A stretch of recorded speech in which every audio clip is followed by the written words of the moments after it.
Hey there, art nerds. So today we're going to do something way different from what we normally do here on the channel. Today, in order to help me prepare for a class on drawing portraits that I'm going to be teaching, we're actually going to be working on a more realistic portrait.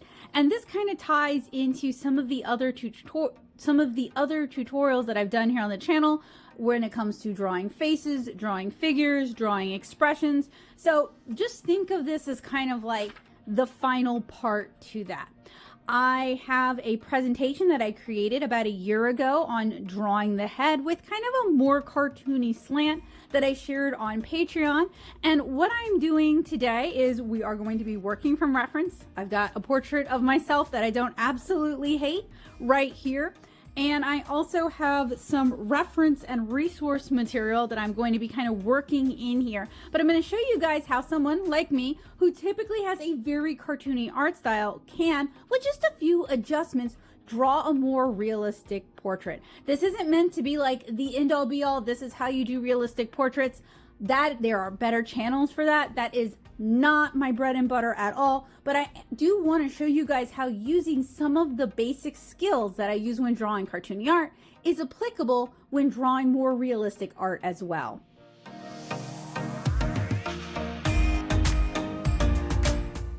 So this is what I'm working with today. I have my sketchbook. I have a B pencil that I may or may not use. I have a red and blue pencil that I am much more likely to use. I have an eraser that may or may not be useful with the red pencil. I have a printout of a photo of myself that I can work with, and I've zoomed in. So we're really just focusing on the face, the hair, and maybe the upper shoulder area. And then I also have some resources that I created over the years. These are from Manga Madness. If you sign up for my mailing list, you'll get access to the full Manga Madness presentation, and it's free. I have some head turnarounds. We're not really going to be talking about these today. We're really just focusing on a front-facing view portrait, but it might be a handy reference if you're drawing along at home and you are drawing like a profile view or a three-quarter view. We have some resources from my class From Stick to Figure. And if you're one of my patrons, you have this presentation. It's all sorted out for you guys in my classes and presentations little folder thing on Patreon. And while this is not like the most helpful for today, it's kind of a perennial favorite resource that's pretty helpful, and it does have a breakdown of the face. Actually, it has a couple of different breakdowns on the face. And then finally, I have this little cheat sheet here that has kind of all of the major forms broken down in an easy, hopefully, to understand way, as well as how the face itself is broken down and just kind of some basic ways to kind of shorthand different facial features. So this is what we're going to be working with today. It is fine if you don't have all of these things, but honestly, it's easy enough to get access to all these things and support tutorials like the one that you're enjoying here today by joining me over on Patreon. Have to keep something secret, something to incentivize you guys to consider supporting if you can. Or you can take one of my in-person classes. So here is my setup, right? Actually, it might be better to have, so I am recording, and the necessity of recording is I'm going to have to draw flat so I can record it, which is a little harder on the wrist. If you're drawing along at home, you may find it easier to prop it up or to have it in your sketchbook or have it in your lap while you're sketching it. That would be easier. It would be less wear and tear on the wrist, but the necessities of recording are as they may. This as well would probably be more beneficial to have it propped up somewhere. I'm actually going to work with it on my computer screen. And since I am working on a flat top drafting table, the drafting table is in the completely flat, like neutral position. Again, an accommodation that we make for recording, right? I'm gonna do most of my preliminary sketching while standing up so that I can get some distance. I can see what I'm doing, because if I was sitting, I would actually get a skewed view of what my sketchbook page looks like. So I'm disclosing all this to you guys because this is kind of a do as I say, do as I do sort of situation. If you've taken drawing and sketching classes before, you probably know all this, but if you are learning at your own pace via the School of Internet, nobody might have told you that. So I'm happy to tell you guys so you guys can practice, you know, some better practices. And before I start sketching, I am having a really bad Sjogren's day today where I'm in a lot of pain. So I'm going to pop a couple pencil grips on my double-sided pencil just to give my hand a little bit of extra protection. So I am going to start by kind of just blocking everything in. And since I'm going to be working with the harder to erase color pencil, I'm going to hold my pencil really lightly and just kind of loosely block things in. And I'm going to start by blocking in an oval, doing a crosshair, and then blocking in the neck. And I'm doing this really lightly because I may need, since I can't really erase, I may need to redraw it. So we have here kind of really, really basic, easy enough to change sort of blocked in figure. So now that we have this blocked in, let's break it down into some smaller, easier to figure out shapes. Now, the thing about drawing more realistic portraits is that it's all about capturing a likeness. And I'll just let you guys know, I do comics, I make cartoons. It's probably still going to look pretty cartoony. My goal is not like a realistic portrait. It's just a more realistic portrait. For it to be much more realistic, I would have to be able to put in more time than I'm really going to put in today. And since this is a class for teenagers that's being taught in 1 hour-and-a-half session, we are going to have to make some accommodations. So rather than set myself up for failure and try to teach and cover much more than I really can cover in that time, I'm going to simplify it quite a bit. And if there's interest, we can revisit it and take it from there. So I'm going to break this up into a circle, and then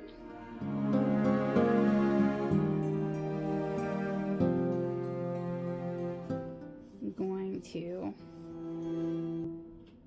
sketch in bring the circle down and sketch in the jaw. Now, for me, for placement, I have kind of like a pretty prominent rounded chin, and I have some jaw bones there. I also don't know if I want to sketch in those wrinkles in the neck, but I could if we're going for realism. And I am going to go ahead and just loosely, and I'm holding the pencil loose. I've got a pencil grip on it. I'm kind of holding it off to the side. This is easier on my hand, but it's also going to make a much lighter mark than if I were bearing down. Trying to kind of capture the curvy bacon look that we've got going on with the collar here. So if I were to do realistic portraits for a customer, I would probably do several sketches before submitting anything to them to just kind of figure out what works, what I like, what I want to keep, what is flattering, what is less flattering. Different people like different features about themselves. In fact, I think my shoulders are probably a little too high and should be a little bit more rounded, right? So we still have that center line across the face, and we're going to use that for our next step, which is kind of subdividing the face by facial landmarks, placing the eyes, the nose, the mouth, the ears, etc. And I'm going to loosely place everything in before we really start committing to details. So we have our base drawn. Now it's time to start blocking in the landmarks. And we have our little cheat sheet here that kind of explains like how the face is broken down, where to position the eyes, where to position the nose, where to position the mouth. I'm going to sketch that in kind of lightly. So your face is 5 eyes wide. So we're going to draw the invisible middle eye. We're going to draw the 2 actual eyes. And then I'm going to draw an eye on either side. And on my face, that's kind of where the cheekbones start to start. But this is going to vary person to person, so take this all as a generality. Now, from the eyes to the bottom of the face, generally in the middle, where we hit the circle, would be the nose. Mine is right about there. And then in between those two would be the mouth. And, you know, the expression of the face, like I'm smiling here, that's going to change how some of these landmarks are, where things kind of fall. So these are just guidelines. They're not hard and fast rules. So generally, when I'm doing eyebrows, I do kind of like the eye socket around the eye, and the eyebrow sits on top of that. And then for most people, your hairline would start like halfway between your eyes and the top of your head. My hairline, I have a 5 head, so my hairline's a little bit higher. So doing portraits can be a great way to kind of refine your skills at noticing things. Now, my ears, so typically your ears are from your eyebrows to the bottom of your nose. In this portrait, they look like they're coming down a little bit lower because I think I'm looking up just a little bit. And we have everything kind of roughly blocked in. I'm wearing a beret, so I'm just going to kind of sketch the very basics of that down. So a lot of drawing is just noticing major shapes and then breaking them down into minor shapes and just doing that until you've got what you're going for drawn. So on my neck, you guys can kind of see where it comes in a little bit, kind of going into the clavicle. And that's kind of our really rough basis. Generally, they tell you to draw things through. And what is meant by that is, you see how I have bangs here and you can't really see the eyebrow? You would draw the eyebrow anyway and then draw the bangs on top of it and then erase it just for more accurate placement. So I'm going to start breaking our major forms down a little bit. So my nose, so typically when I am sketching in noses, I do 2 triangles stacked on top of each other.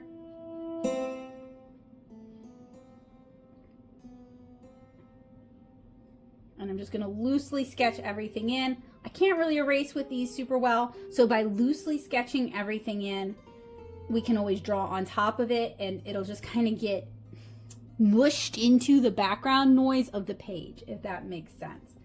So we've got the nose kind of placed there. For the eyes, I think it's what's called hooded eyes. So what that means is my eyelids come down and then you can see a lot of the eyelid on top of it. And since I'm smiling, my eyes are kind of scrunched up here. So you're definitely going to see kind of the fat or the bags underneath the eyes. And how much you want to depict that, how flattering that comes across, is really kind of between you and if you're doing a commission or you're doing a portrait, you and the person you're drawing, right? It's me. I can make myself look old and ugly if I want to. I can make myself look old and pretty if I want to. It is mine to do it as I wish. That's the nice thing about drawing yourself, is you can be totally cruel and unflattering. And whose feelings are you going to hurt? Only your own. I'm going to block in the eyebrows, which have kind of, I have big old bushy eyebrows, 80s eyebrows.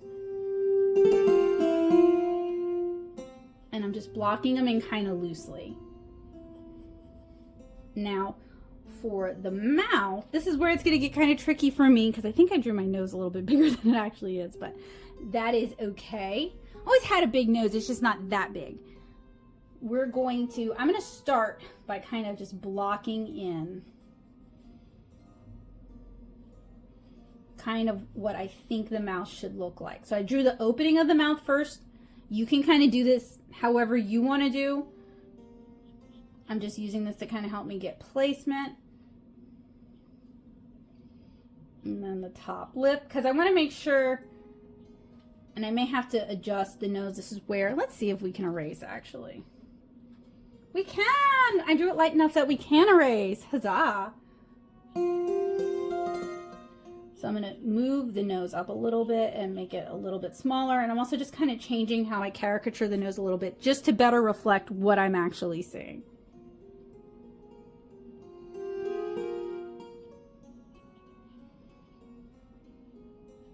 And then I'm trying to capture the dimples.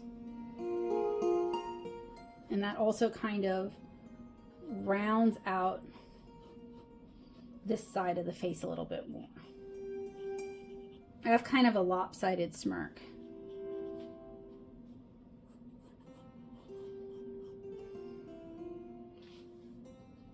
So that's all kind of blocked in. Looks a little creepy, doesn't it? And I'm going to block in the major forms of the hair. We're going to refine this later.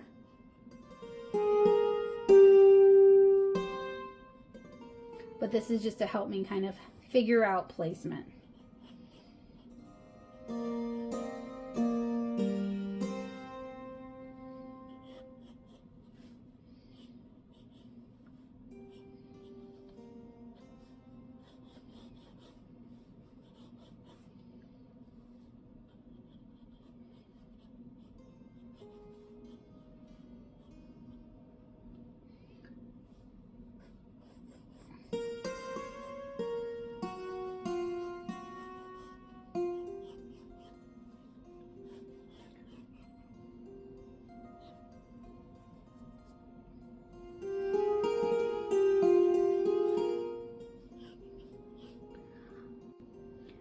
Okay, so I'm going to continue to draw through. So I'm starting with the mouth, and I'm going to kind of adjust things relative to one another.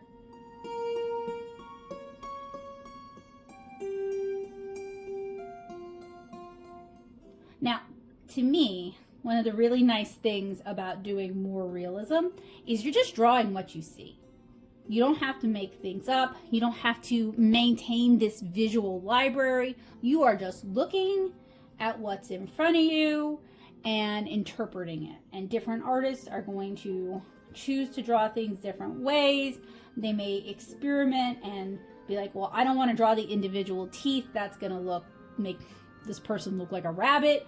I'm going to do it. I'm going to go for it because, like I said, I draw really cartoony most of the time. So this is an opportunity to make myself look like a fool and have a little bit of fun and explore things, because I'm not really aiming for perfection. I'm not aiming to impress a client. I am just practicing with drawing a more realistic portrait.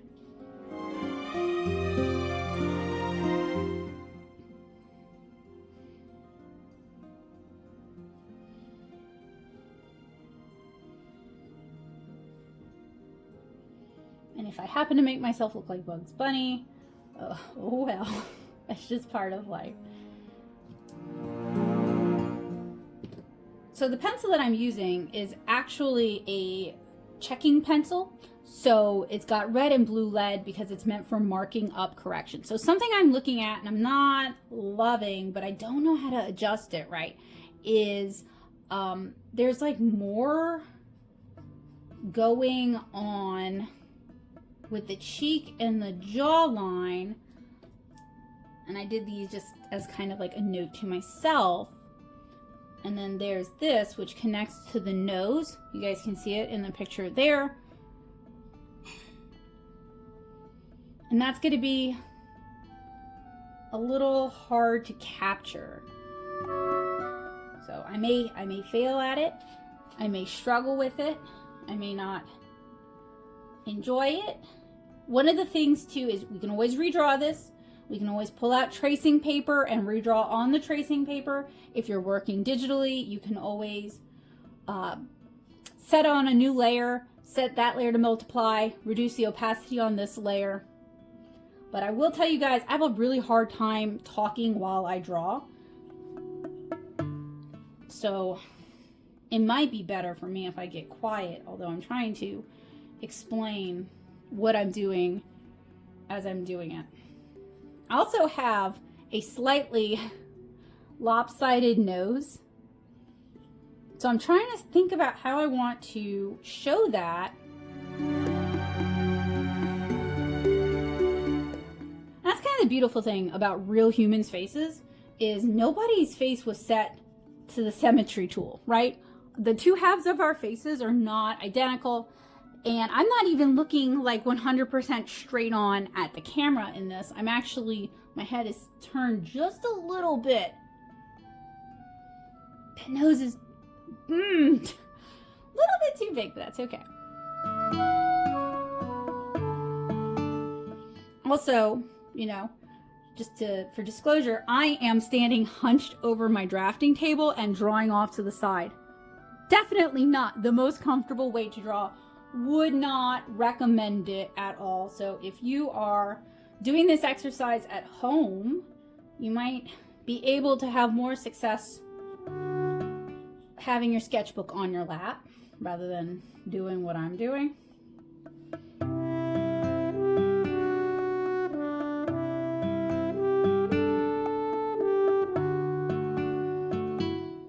Man, it looks like really creepy and soulless like this, huh? Placing the irises is kind of hard, or placing the eyes and the irises is kind of hard too.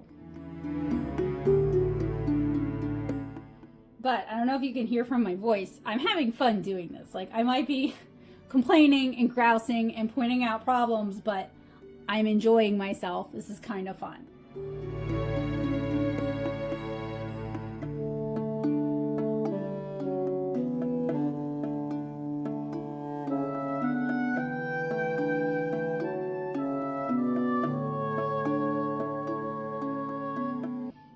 And part of what makes it fun is the novelty. I don't do this very often.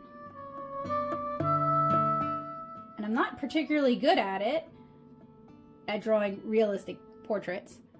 So it's a little out of my comfort zone, but that makes it a little exciting. It makes it a little unpredictable. It adds that novelty.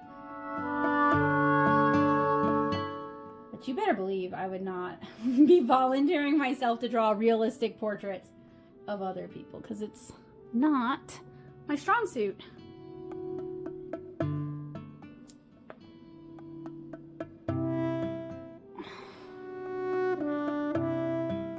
I forgot to hit play. What is wrong with me, y'all? Okay, so first off, I mentioned please take stretch breaks as you need them. I'm going to be taking stretch breaks. You're not going to see that, but please do take stretch breaks, okay? It is important to treat, as artists, our bodies in a way like we're athletes, because this is a high endurance sport. It's just all done in the hands, the arms, and the shoulders. Also, I am breaking the hair up into masses and drawing individual masses, and it's a little bit challenging because I can't super see where one mass ends and another mass begins because I have really dark hair. So it's a little bit harder to see because I don't have that contrast going on.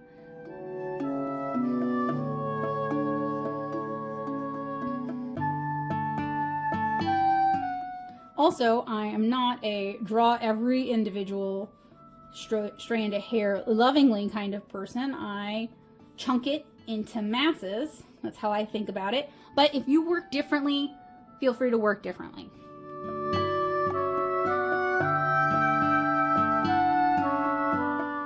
Also, I'm choosing to put myself out there and do a pretty unflattering, to be fair, the source photo is unflattering too, but a pretty unflattering picture of myself for a couple of reasons. One of the things I like about people is that we all have these unique individual features. We have smile lines, our faces have different planes. Like, normal people who haven't had work done have all this character in their faces, and I like being able to practice drawing that character.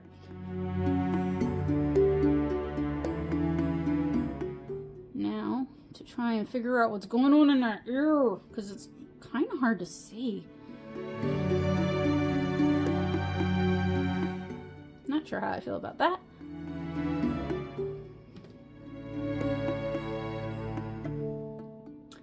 Is that mouth too big?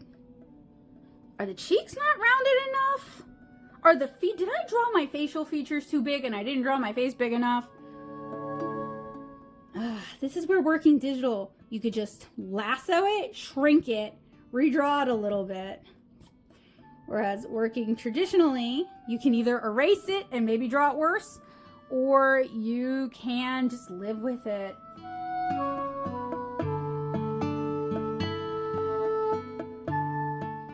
Yeah, digital has its perks. I could be a little cheater, and I say cheater in that I could draw this like this, and then scan it and just lasso it and then pass that off like I did it correctly from the start. And look, if you are doing that to sell a portrait, I'm not calling that cheating. It is cheating in a teaching sense because it is skipping and not showing a step that took something that was kind of messed up and then fixed it without explaining how to fix it. It would look better though. It would be more flattering.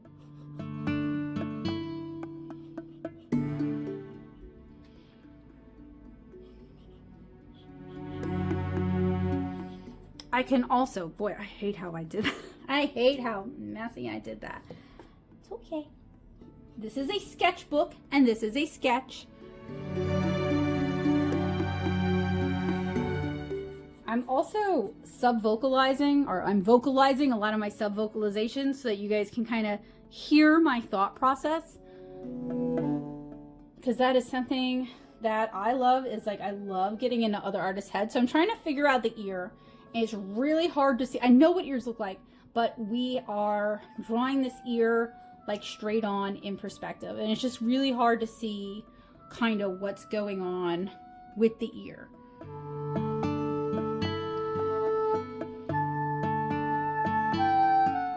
Now I'm gonna draw that little kind of crappy looking flower.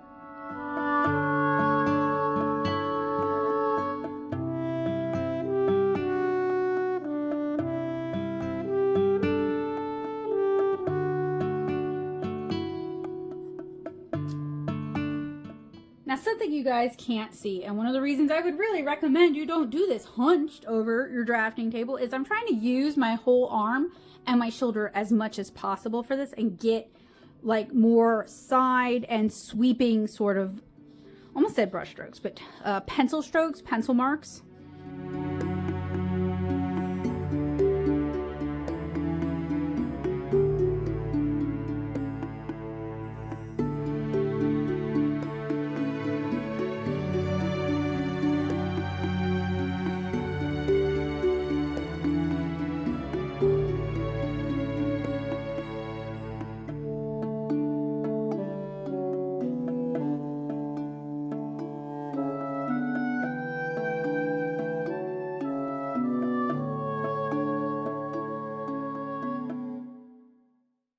This stage, first off, I can tell I should have drawn the hat a little bit further out, and it's starting to turn to mush. This might be a good chance to switch over to the blue side if we're looking to just do a study and we're looking for definition and we can't afford to get in there and erase, or we can, but it won't clean up.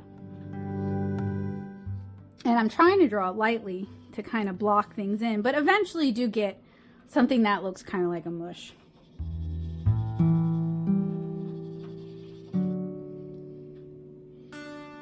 So what I'm going to do is I am going to take a break. I'm going to give myself fresh eyes, and that means I'm going to walk away from this, go do something else for a while, and that's going to give my brain a chance to forget what it looks like, forget what I think it looks like in my head, and I'm going to be able to come back and hopefully make some adjustments and to be able to self-critique. I went and I took a break. I watched some TV in a dark room. I went and did some hand stretches, so I am hopefully really like mentally prepared to take a look at it and see what I can correct, what needs to be adjusted, and to finish this up. And you don't have to do this for everything, but I've noticed that with me, if I just like slam through a piece start to finish, it's gonna have more mistakes. I'm gonna have more upper back pain. I'm gonna have more hand and arm pain, and I'm just gonna generally not like it as much as I do with pieces that I spend more time on and that I can kind of take my time with. Now, sharing art on YouTube often means that I am pumping out art quicker than maybe I would have if I weren't trying to keep up with some sort of schedule, right? But as a working artist, we often don't have the benefit of choosing our own schedule. We have to kind of work with what we've been presented with or what the timelines look like. So there's a little bit of push and pull. And since I come from commercial art as a comic artist, I am used to like figuring out these kind of accommodations and what I need to do to be able to do as good a job as I possibly can with the time that I have available to me. So looking okay, like I don't love it, but that could also be some body image issues going on here. The eyes are kind of big, but I don't know that I'm even going to change them. I have not started yet with the eyebrows, and I think what I'm going to do is I'm going to go back over this with a blue pencil and just kind of tighten the details, just kind of refine a few things. Because, you know, why not? That'll also kind of give us an opportunity to correct some issues and to make some changes. Now, if I were doing this as a portrait to sell, then I would probably, there's a few different ways that I could handle this, right? This would not, I don't think, be the finished piece. I think this would be a sketch in my, like, you know, just how I like to roll. I think this would be a sketch more than a finished piece. So what I would probably do is I would probably scan it and then print it out onto my preferred paper of choice as a really faint gray line. And then depending on whether we were doing watercolor or we were doing graphite or we were doing color pencil, I would work on it from there. So before we started with our mouth, this time I'm going to start with the hair.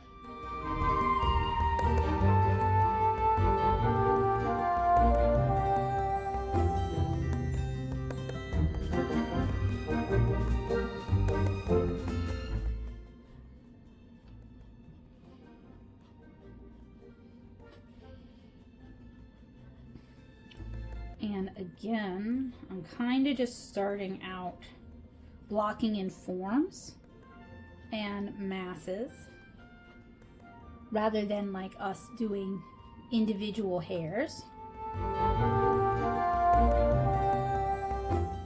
And a lot of drawing is really about creating an illusion that you've done more detail or you've done more. It's like less is more, but you're kind of doing a little bit of a magic trick where you want the viewer's brain to fill in as much as you can probably get away with.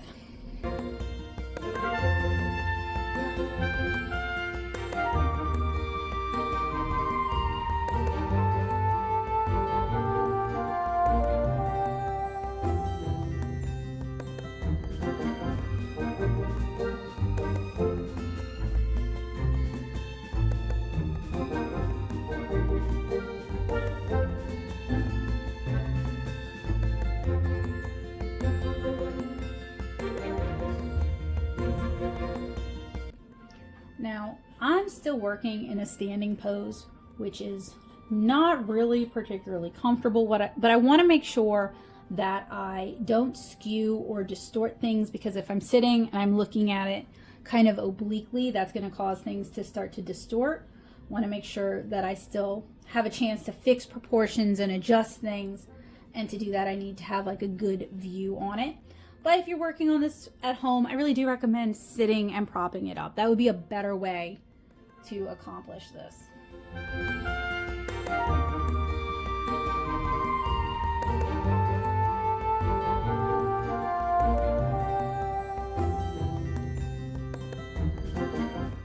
I'm also going to tell you guys a secret. I was dreading working on this morning. Like last night, I was all ready to get to work on this, and I woke up, I was hurting really bad. I just did not want to do this. And I'm really glad that I did, because it got me out of my comfort zone. I ended up having more fun with it than I thought I would. And even if I make some mistakes, even if I fail, we've done something different. And that's kind of exciting. We've pushed ourselves out of our comfort zone. And I'm telling you guys this because often as artists, we get kind of stuck in ruts of things we like to do. And I don't know about you guys, but I like teaching classes because it forces me out of those ruts. It forces me to revisit and reconsider my preconceived notions and my methods of doing things, and find new ways of doing it, new ways of thinking about it, new ways of presenting it. So I love teaching because it makes me a better artist. And I love sharing what I know with people who like to learn what I have to offer. So I'm really glad that I ended up doing this. And I'm really glad that I didn't let my own anxiety at, potentially failing in front of people on the internet, opening myself up to unwanted criticism on the internet. I'm glad I didn't let that stop me from doing this. Now, is this Instagram worthy art? you know, as a sketchbook sketch of me doing something that I wouldn't normally do. Yeah, sure, why not? But like, no, it's not like a piece I'm super proud of. But not everything we do has to be perfect. Not everything we do has to be something we're really proud of.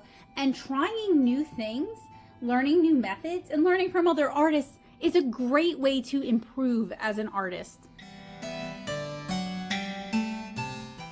I don't believe any of us learn on our own in a cave with no outside influence. And anybody who is claiming that they have done just that, that no one taught them anything, that they're inspired by no one, they're inspired by no one, they owe no other artist any debt of gratitude, is lying to you.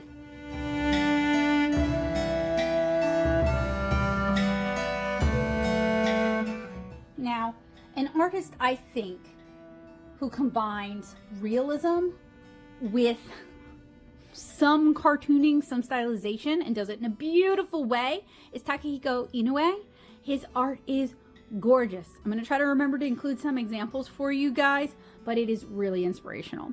I also really like when people combine a more cartoony facial feature set with a more realistic body, or a more cartoony drawing style with more realistic backgrounds. I love that juxtaposition of cartooned and caricatured against more realistic and more referenced.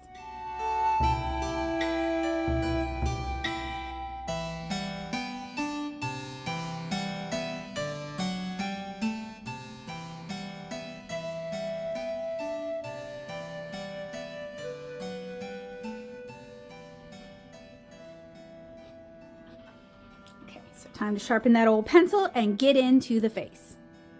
Now, whenever we want things to be soft and hazy, we can use the side of our pencil, or we can let the pencil get a little bit dull and fill that in. Whenever we want to go in and get really nice fine details, it's time to sharpen our pencil and just kind of get in there. And that's what I am hopefully going to be doing here with the eyes.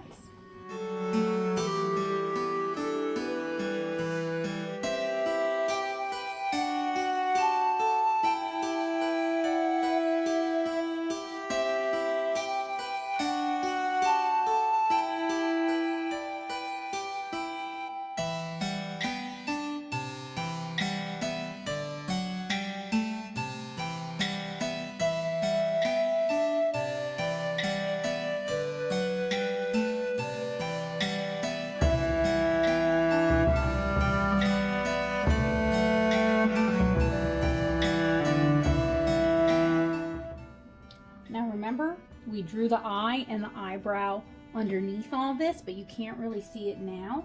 But we can see just enough to draw what we need to draw the sister to this eye here. And if we hadn't drawn it all the way through, it would have been a lot harder to do.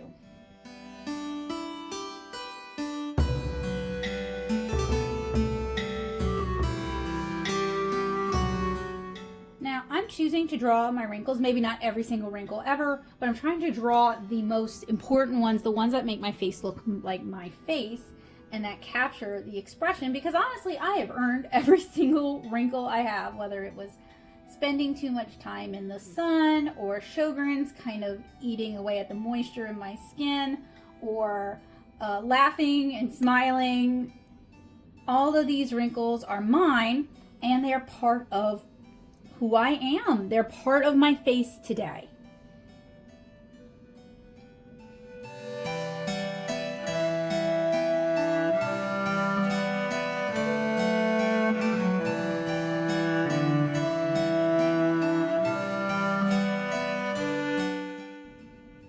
Now, I don't want to get super into doing shading because that's not really what today is about, and that's not really what I'm trying to cover, and that would also take a lot of extra time. But I do think in order to get some of this properly conveyed, I do have to do some shading.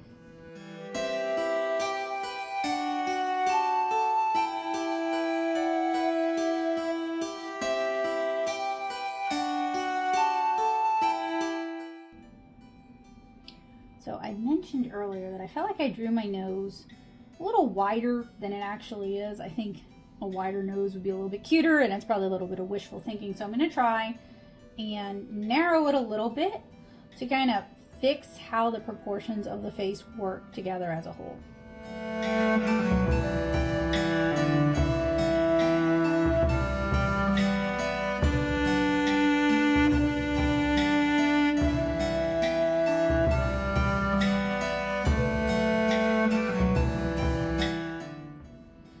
So what I'm doing right now is I'm still working from our reference.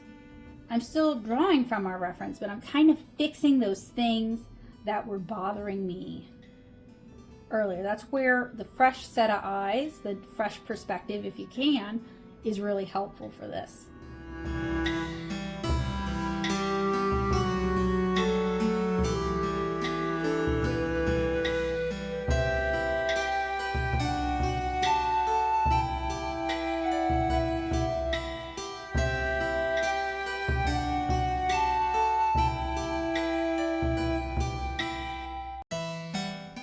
It's looking like me, but it's looking like I'm younger, but it doesn't look like younger me.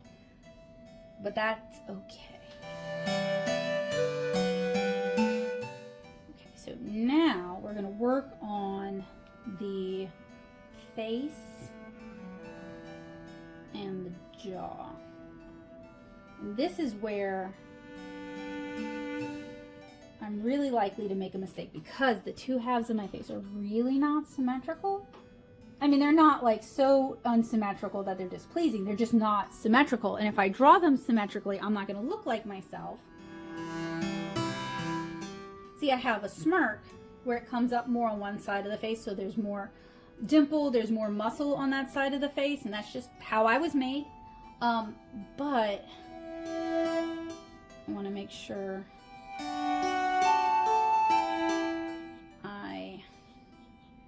capture it without, yeah, okay, I think I got it kind of.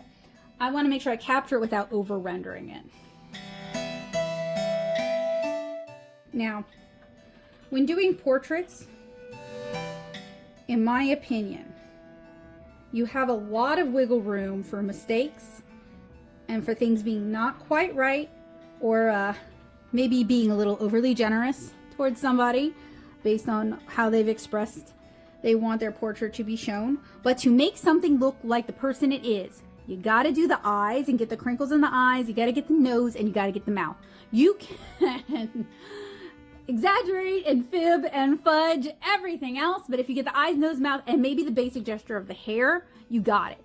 And you can even do this in cartooning, and that's kind of like one of my favorite things to do, is to capture a likeness in a cartoon form. You can do it in cartooning, and it's all about exaggeration. And this is why I really hate when people assume that because you draw cartoon art, you're less of an artist, or you can't draw, or insert here a litany of lies. But really, part of being a cartoonist, someone who does caricature, cartoons the face, is capturing that likeness in its most succinct form and breathing some of the life and some of the personality of the person behind it. And I love that about cartooning. I didn't say I was like the best at it, by the way. Just it's something I love and something I noticed and something I try to bring into my own work. Sometimes I'm very successful, sometimes I'm less successful. Just like sometimes you wake up and you're having a great day and you're like on fire and you're clicking on all your cylinders, and sometimes you wake up and you don't feel good and you have a migraine and you're just kind of doing your best to phone it in that day, you know? Artists can have bad days too, but our goal is that even on our bad days, it's not that noticeable, at least to people who aren't artists.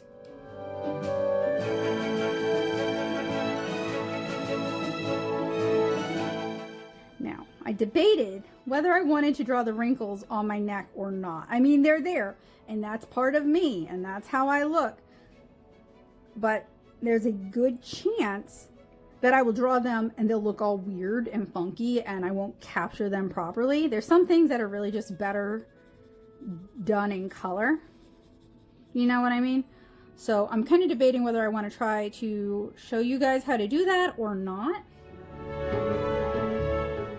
I do still think my facial features are a little bit big for the way I drew my face. And maybe I haven't quite captured the shading on the wrinkles and the way the muscles of my face, right? Maybe I haven't quite captured that. But not bad for like a 2-hour sketch in color pencil, right? Like not the best, not the worst.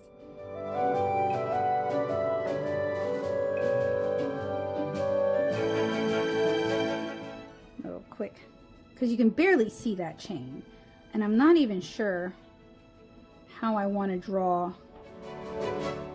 my little name necklace that my in-laws, my family-in-law, Joseph's family, gave me, because you really can't read it, and it just really look like it's cute in real life, but like you can't read it in the photo, right? The way the light and the way the shadows, they all kind of blur together. But it's Becca, and there's like a lot of similar shapes in that name anyways, that's why you can't really see it. And it's in cursive, so it's a little harder to read, but just kind of caricature it there. It's not the greatest the way I did it, but if I were to give it another pass, I could refine it, right? Like we did with this with the red.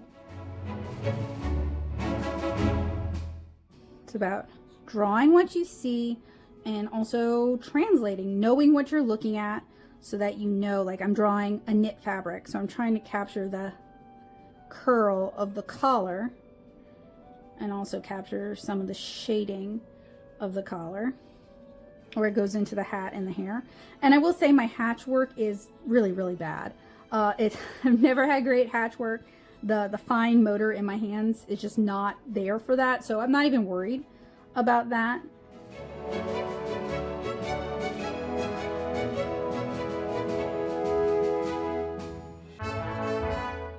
It's actually different on the other side. See, this is why it's important to look and not just like think you know what something looks like and then just duplicate it, because as you guys can see, the two halves of my face they look like sisters, but it doesn't look like I just mirrored it. I'm not a fan of art that uses like the symmetry tool to just mirror the other side of the face. I understand from like someone who is producing art very quickly on a limited time frame and you're producing like a lot, why you would do it. And I'm not saying they're lesser artists or anything like that. It just doesn't work for me. I just don't care for it, and it starts to hit uncanny valley for me. So for me, it's just not like the best option, but I can understand why people do it. But I see it so often that I wanted to point out, like, it's not the best option for every artist, and just because you see other people doing it doesn't mean it's going to work out well for your art. And in the end, we have to do what's best for what we're making. We don't live in any other artist's skin. We don't live in any other artist's shoes. I've been watching these like Korean heritage videos where they show different like heritage crafts. And a lot of the people who are doing these things are much older than me, much older than me. But they still have this great hand dexterity. Their hands are still really nimble and flexible, and like I just don't have that anymore. Sjogren's has stolen that away from me, so I can't compare myself to what they're able to do because I'm just not there, and it would be unfair to myself to beat myself up because I can't do the tiny little fine details that an 80-year-old guy can manage to do. All I can do is be glad that he can do it and maybe work on my hand exercises to get back to that point. Conversely, I can spend hours and hours and hours and hours watercoloring comics, and not everybody has the patience for that or the hyper focus or the hyper interest to do that. And that doesn't mean they're less artists. It just means they need to find the material that they love and that allows them to sit and focus that kind of time, or that cuts back on the time for them so they can do it quicker, so they can stay in the moment and stay focused. So it's about finding things that work for you and finding things that inspire you and that you love. And if it's cartoony art that captures your focus and makes your heart sing, then it is cartoony art that captures your focus and makes your heart sing.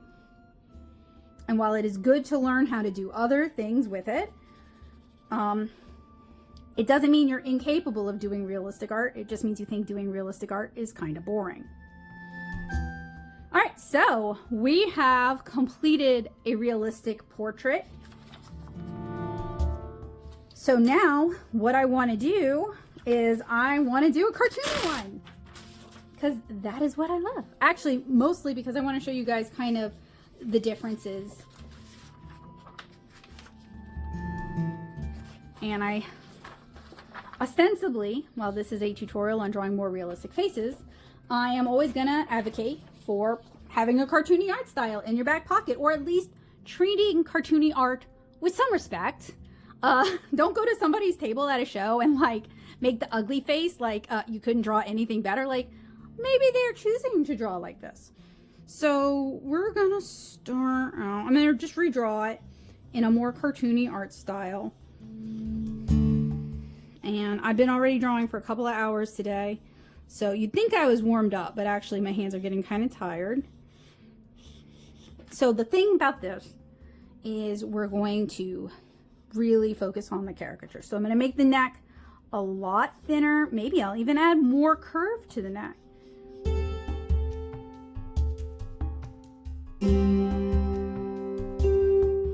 So this is your chance to exaggerate things and to think about, what do you want to bring in to focus? What do you want people to notice? What do you want people paying attention to? Do you want the neck to be longer? You can go with that. This is how you want to express yourself. So I have drawn this base. I am going to take a little bit of a break. I'm going to sharpen my pencil. I'm going to stretch out my hand, and I'll come back with fresher eyes. So something that you guys might find helpful is you can do this in any order. Sometimes it's much more helpful for me to do a cartoony version first and figure out all the landmarks and then do a realistic version. Sometimes it's more beneficial for me to do a study and then cartoon it. It really just depends on what works for you and what is helpful for you. So for this one, I really want to like emphasize my personality. So we're gonna do the third eye with the two eyes on the other side. When I'm doing it in this style, the eyes are a little bit bigger, so there's like a half eye on either side. You don't have to copy it exactly the way I do. I'm also going to give larger eye wells. Gonna bring the nose up a little bit probably and just block it in like this. And I really want to capture the smile, and I really want it to be like a bigger, friendlier smile. So we're going to start with the opening of the smile, and I sketch in like a dimple over there. I like my chin. You guys see me give it to Kara, so I'm going to sketch in kind of what I call like the chin pillow, but it's just to really help with placement. I'm going to kind of sketch in the face, and I may adjust things as I go, because as I'm working on it I might be like, oh, I don't really like how this is looking this time, so I may change it. That's okay. That's the whole point of having an artist do something, or you being the artist, is you get to decide. They get to decide. They get to use their personal taste, their preferences, their experiences to make adjustments on the fly and kind of fix things.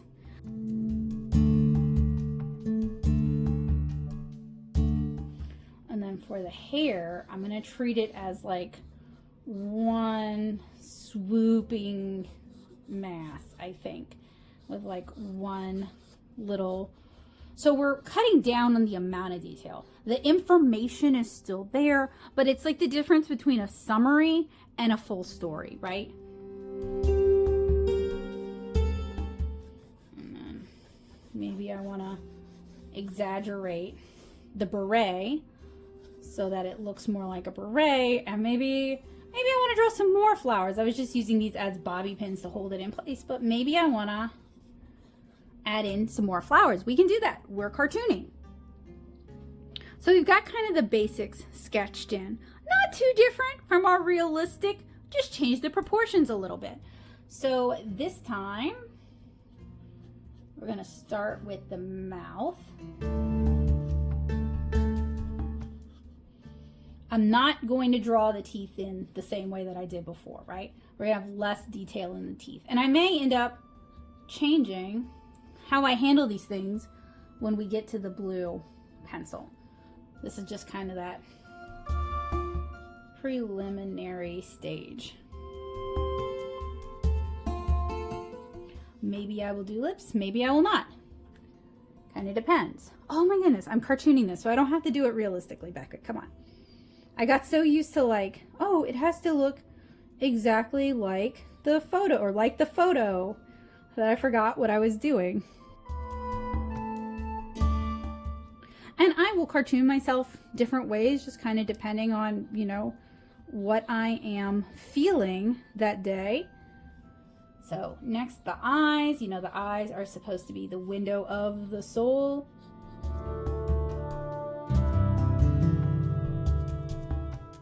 I may have drawn them a little bigger than I really intended to. Not really a big deal. Do I want to give myself? I do. I have earned my age.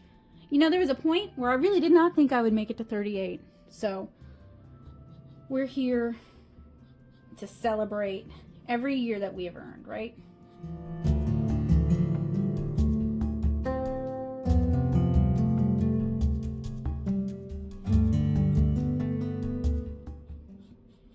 Next, those bushy eyebrows. I used to get picked on a lot for having a big nose, and I used to get picked on a lot for having big eyebrows, and I don't care.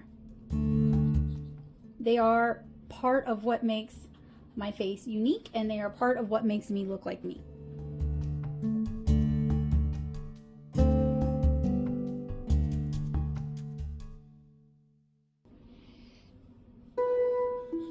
I just mention it because sometimes when you're younger, the stuff that like really bothers you, that everybody else doesn't like, that they make fun of, those are your unique and distinctive features. And sometimes that's what makes you look like you.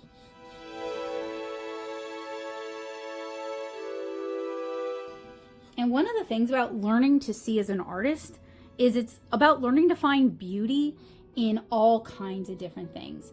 And one of the things that, as someone who draws a lot of people, I find the most beauty in is how different we can look from each other. I think drawing the same kind of pretty face that's had work done, not that there's anything wrong with having work done, but when we're all trying to have the same nose, the same lips, the same eyebrows, it's super boring to draw. It's just like copy paste tool. I like interesting faces with interesting facial features. I cannot believe I forgot to draw my mole. I always draw it.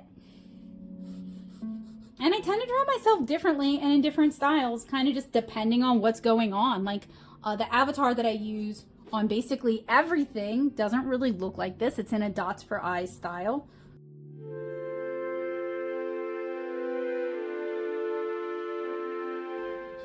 So I'm going to exaggerate kind of the poofiness of the hair. Maybe exaggerate that one stray hair that's decided to do what it wants to do. Add in some extra flowers so they look more intentional and less like random flower bobby pins I grabbed to keep my beret on because it was a windy day. Maybe make them look more like lotuses. I don't know. These are like cheap hair barrettes from Claire's from like a million years ago. So like they don't make a lot of sense as a physical object. The petals are kind of just like, we felt like putting petals here. And then block.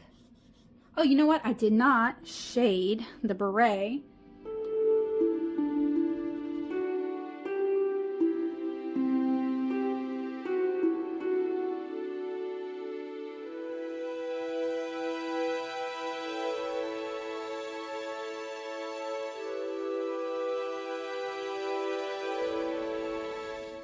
Trying to find where the wood hasn't kind of overlapped the lead. Now, one of my favorite pencil sharpener brands makes these little pencil cappers here. And I fell in love with these things. These are really neat. So what it does is if you have a sharpened pencil, you can pop it on and protect it in your bag. It's got a clip.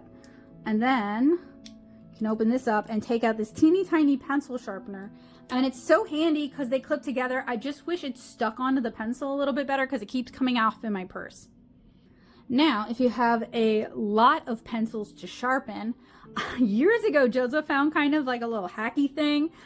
You can put these pencils in the chuck of your drill, right? And just hold your sharpener steady while you're sharpening them. This is if you're sharpening like 30 pencils for your students to be using and they're all double-sided pencils. It's that kind of a thing. I wouldn't recommend it, but to like, for normal people to use. But if you're an art teacher and you're always responsible for all the materials all the time forever, it can be kind of a good little trick.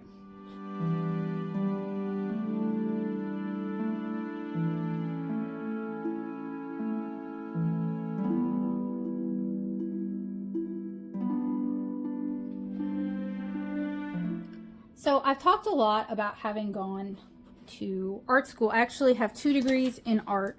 One is an undergraduate and one of them is a master's degree. They did not teach us about portraits. Like, we had them as assignments, but we were kind of just left on our own to figure out how to do it. And they didn't teach us about like doing a more realistic portrait versus a more cartoony portrait, or how to caricature what you're looking at, even though I went to comics graduate school. I had to learn by reading books and utilizing the internet and reading blogs. So this is a skill that you can kind of develop and hone without a lot of directed guidance. I mean, I'm not saying you wouldn't be better if you had directed guidance, but it is attainable even without that kind of directed guidance. All right, so we've got our base drawing done. Hopefully you can see that they're the same person. That's kind of what I'm trying to go for. I'm going to tighten up our details using the blue pencil. So because we are cartooning, I am going to really treat the hair as a single mass. I'm also doing this to spare my hand some grinding and some wearing and tearing. And I'm trying also to leave some highlight in there so you can actually see the light source. So when we cartoon hair like this, it can actually make it easier to read and easier to understand.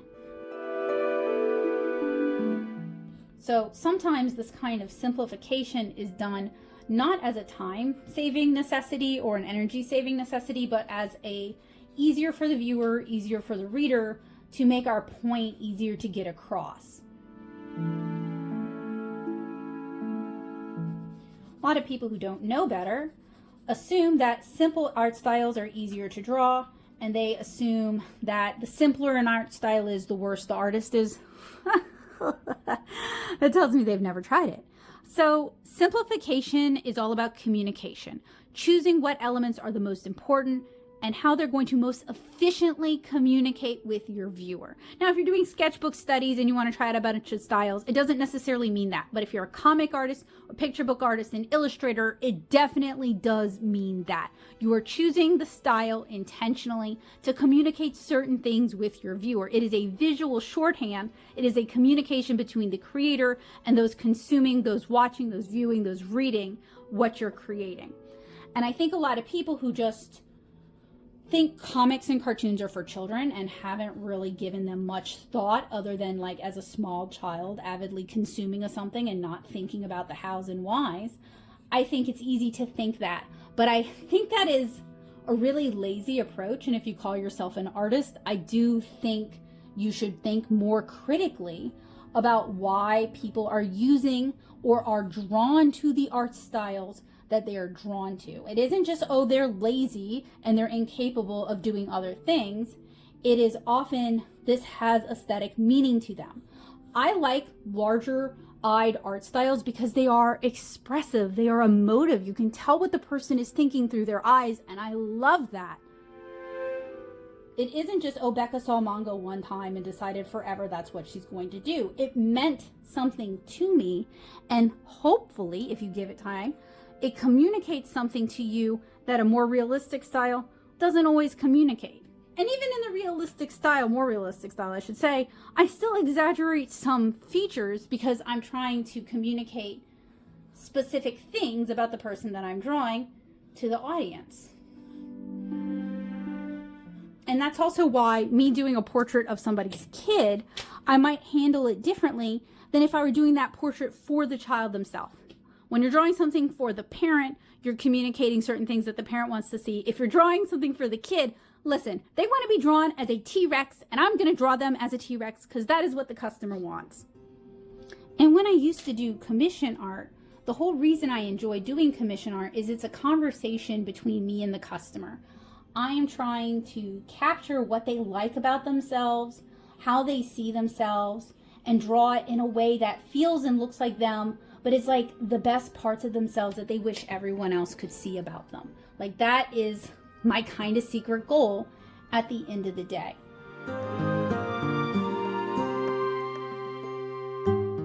And it's a balancing act between drawing something that is, let's be real, flattering, but also drawing something that feels like that person, that feels real, that other people are going to be able to look at and say, yeah, that does look like you.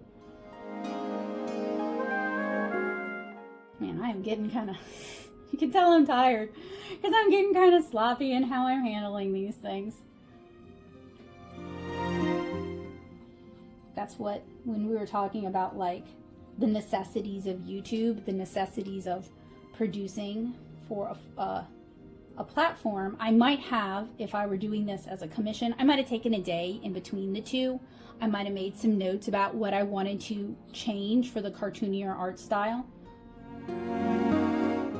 But I'm teaching this class on Thursday, and that means this has to be finished. I have to have taken all of my photos. If I'm making a presentation, I have to have made the presentation. If I'm printing things out for them as resources, I have to, right? And I'm always juggling like 16 different projects, teaching multiple classes. So it's not like I can just spend a whole month working on one tutorial, right? I have to figure out a way to kind of juggle everything. And I, in general, like doing it. Like, I have ADHD. I always want novelty. This is novelty. But it means I am often not sharing what I am fully capable of because I'm creating it for a class and I'm pumping it out.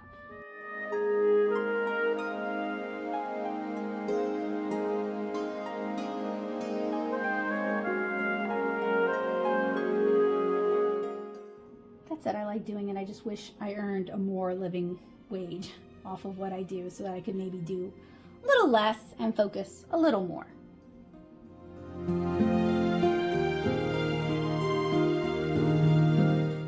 By the way, I don't enjoy doing realistic portraits. So that is not a commission option unless it's like kid and pet portraits. It's not a commission option I'm interested in offering. Although I realize I would probably make more money doing it. Could definitely charge more since there is more prestige attached to doing realism than there is to doing cartoony stuff, even though I don't necessarily think realism is the better art.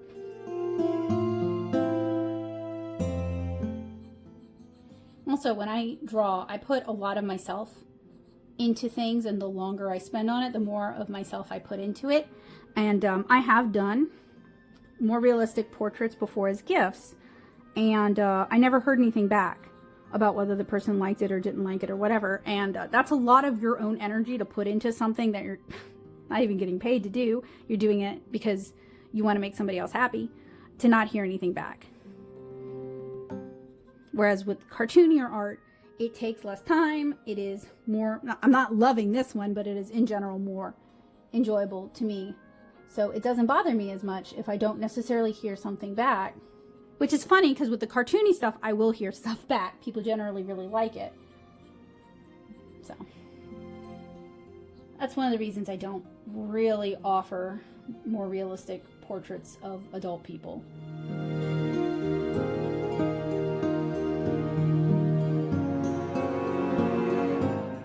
So at this point, we're just kind of tightening things up, maybe adding a little bit of little curve there to the neck just to add a little dynamism. But we're basically almost finished. And I'll ask you guys in the comments which of these is your favorite. Which do you prefer? Do you prefer the more realistic? Do you prefer the more cartoony? And honestly, there's no wrong answers. You like what you like.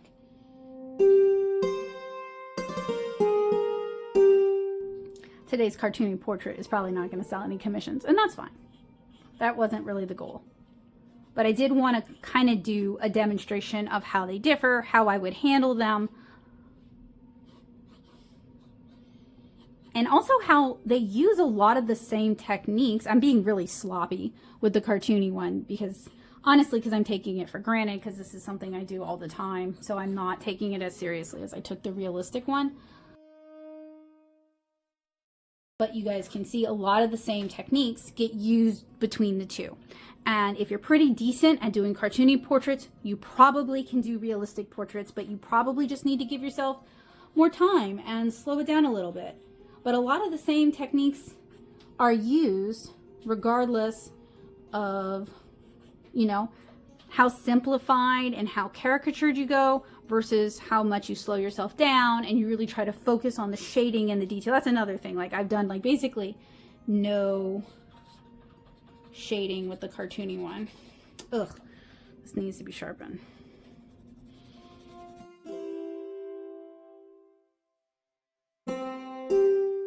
I would probably help by adding at least a little bit of contrast in there.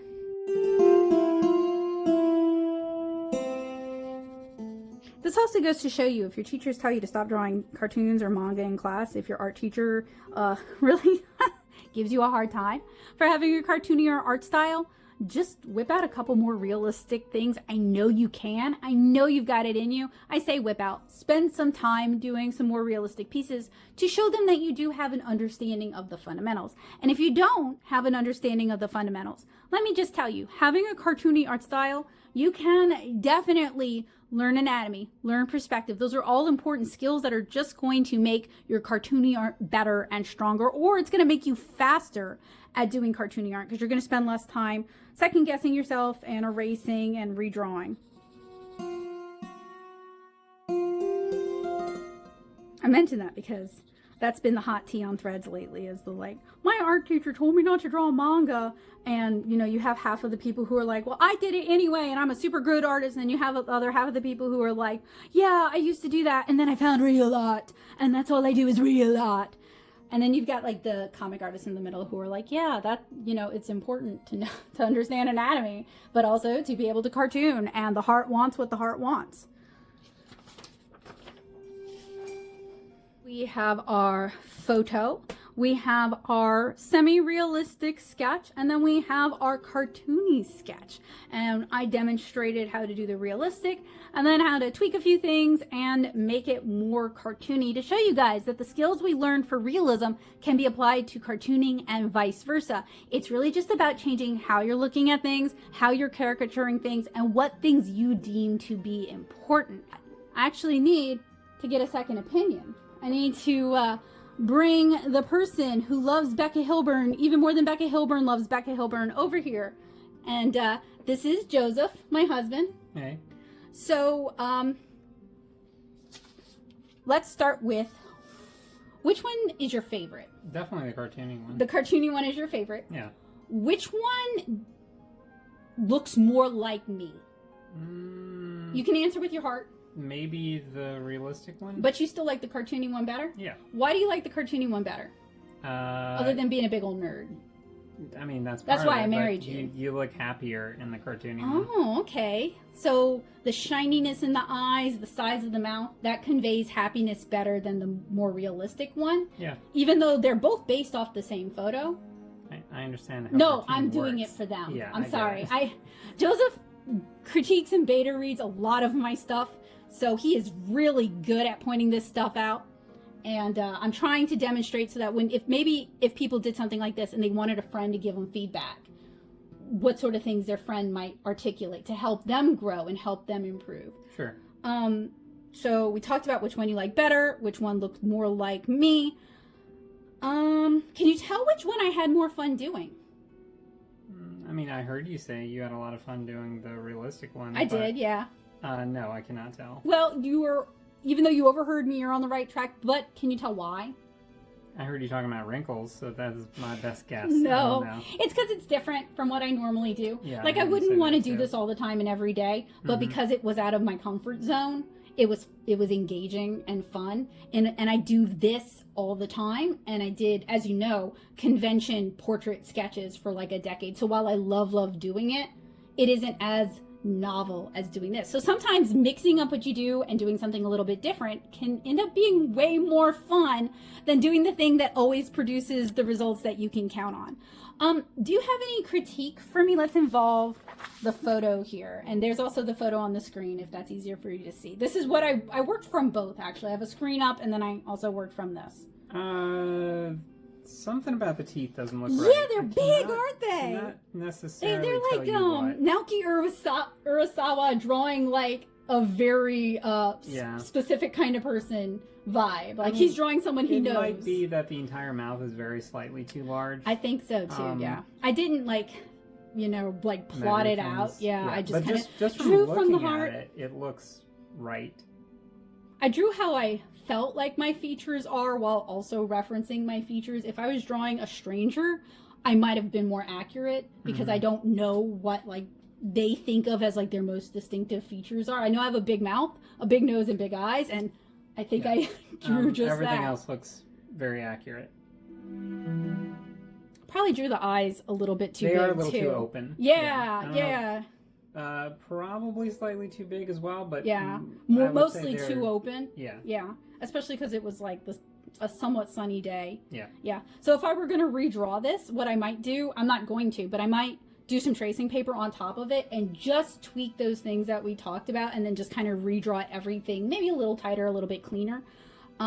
Would you say it's a good portrait of me? Yeah. Yeah? One to put up on the wall? Meh. Do you want me to do one of you now? Not No? necessarily. Is no. it because I was not the most flattering with myself? I have no problem being not flattering with myself. No. A lot of artists, when they draw themselves very, very, very idealized to the point where you cannot tell it's them. And I don't like that, so I always err on the side of making myself a little uglier than I am. No, you said you were going to do a new portrait when I had gray hairs. Yeah, I could just Photoshop the gray hairs onto that one. Oh, that's a good example. So I'm going to include. Do you mind if I use your face? No, that's From a fine. photo? Okay. So I'm going to include his avatar and I'm going to include his picture. And I drew this avatar like 12 years ago. And yeah. it is so cartoony. It is dots for eyes. It is so cartoony. And your coworkers are always commenting on how much it looks like you or like they can tell Yeah. it's you. So I had a call with someone, a Zoom call, and my avatar was up before I turned on my camera, and he was making a comment that it was a good rendition of Shaggy, and then I turned on my camera and he stopped himself because he realized it was He me looks like immediately. Shaggy. Yeah, you look a little like Shaggy. Yeah. So that's another important thing about doing caricature and capturing someone's likeness is it can be bare bones, super cartoony, very stripped down, but you captured the essence. And the reason I was able to do that for Joseph is I love him and I know him really well. And I basically just channeled the things I think about, the schema my brain has when I'm drawing him. And that's where having a smidgen of aphantasia is actually kind of beneficial as an artist. I don't have a photo memory. My brain works in caricatures. My brain works in shorthand. And that's also part of being ADHD, and it gets me in trouble a lot too. But it allows me to do really spot on, not mean caricatures of people because my brain has already schemaed their face into the features that are the most distinctive and the most memorable so that I can pick them out in a crowd. Because I also have a smidgen of face blindness. So sometimes it's easier for me to pick somebody out based on a cartoony avatar that they have than it is from like their photo or than it is from like a less accurate, let's say, not realistic, but accurate kind of picture. So thank you so much for the feedback and the criticism. Nothing you say is going to hurt my feelings about it because we're here to improve as artists. I mean, unless you were like, that looks just absolutely terrible and you're really lazy and you blah, blah, like all the little pain points, like being too lazy, too cartoony, you're not a real artist, you're just somebody playing around pretending to be an artist. That would hurt my feelings. Is this on the back of your homework? Is that? Oh, dang! No, it's my science test. That would also be shots fired, Joseph.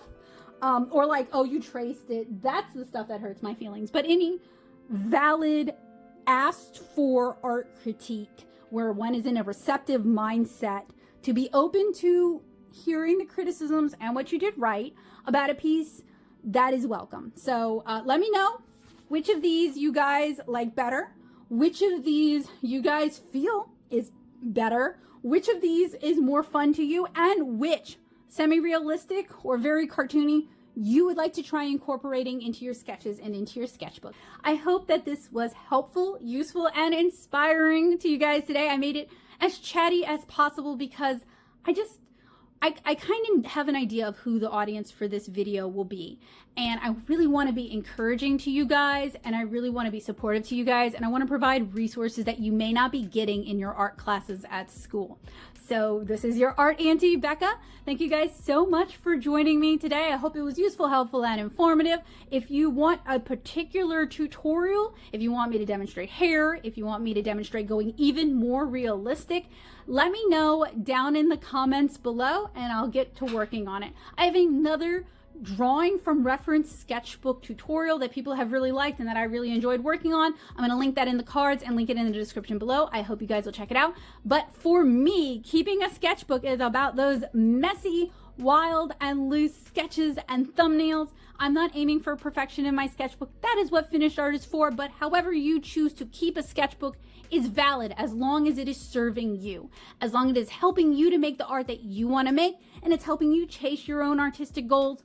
Go for it, honey. I am not here to tell you any differently. Thank you guys so much for joining me today. Remember that I am going to have presentations shared with my patrons on Patreon. So if you want more drawing tutorials, demonstrations, explanations in depth, make sure you head on over to patreon.com/NattoSoup. I almost said Becca Hilburn.